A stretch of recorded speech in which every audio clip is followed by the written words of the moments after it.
Alquran lañu gëm moom mooy àtte duñu وتبين لكم كيف فعلنا بهم وضربنا لكم الأمثال وقد مكروا مكرهم وعند الله مكرهم وإن كان مكرهم لتزول منه الجبال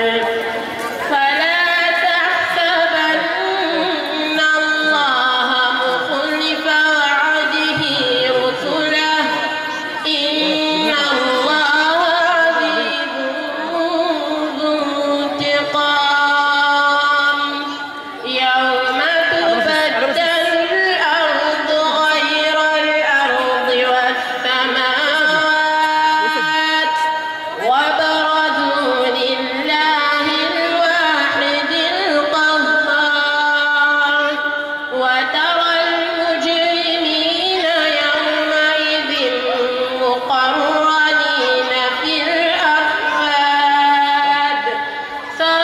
سرابيلهم من قطران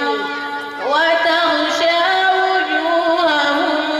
النار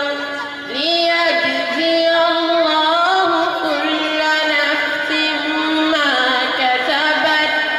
إن الله سريع الحساب هذا بلاغ للناس ولينذروا به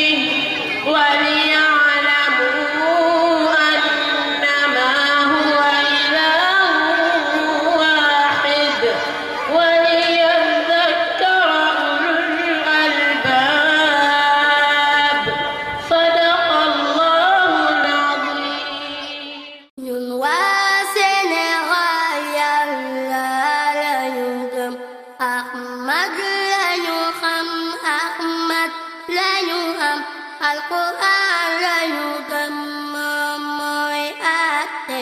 duñu nangu keneen mu di ñuy dicté duñu nangu